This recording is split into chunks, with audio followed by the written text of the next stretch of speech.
ईश्वर से शिकायत।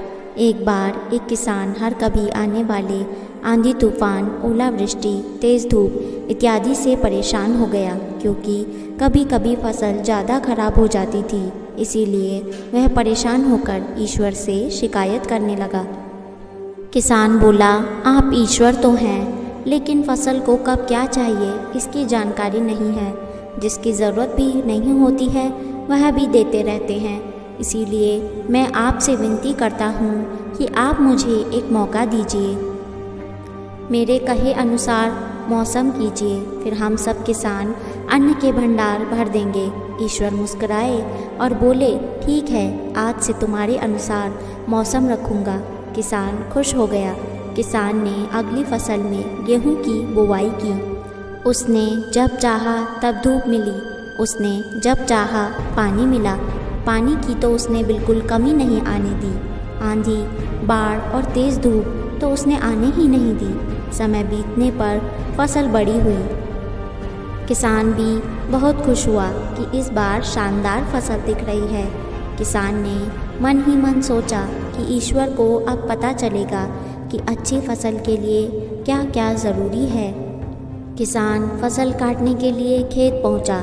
गेहूं के पौधे की बालियों को हाथ लगाया तो उसके पैरों तले ज़मीन खिसक गई।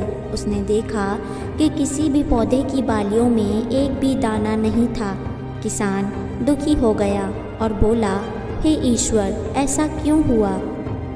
क्योंकि मैंने तो सब कुछ सही किया और सही समय पर किया।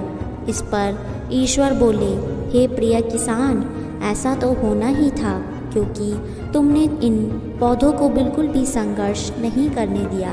इन्हें ना तो तेज़ धूप में तपने दिया, ना ही आंधी का सामना करने दिया। इन्हें किसी भी प्रकार की चुनौतियों का सामना नहीं करने दिया। इसीलिए बाहर से भले ही अच्छे दिख रहे हों, लेकिन ये अंदर से बिल्कुल खोखले हैं। इनके अंदर कुछ भी दाने नहीं हैं। पौधे जब विभिन्न चुनौतियों का सामना करते हैं तो उनमें ऊर्जा पैदा होती है। यह ऊर्जा उनके अंदर सही सामर्थ्य पैदा करती है जिनके लिए वह बने हैं। दोस्तों, ठीक इसी प्रकार जब तक इंसान संघर्ष से नहीं गुजरता है वह आदमी खोखला रह जाता है। जीवन की चुनौतियाँ ही उसके लिए उन्नति के नए रास्ते खोल देती हैं और आदमी को मजबूत और प्रतिभाशाली बनाती हैं। इसीलिए आपके भी जीवन में मुसीबतें या चुनौतियाँ आएं तो घबराना मत। यह आपको बिखेरने के लिए नहीं, निखारने के लिए आई हैं। धन्यवाद दोस्तों।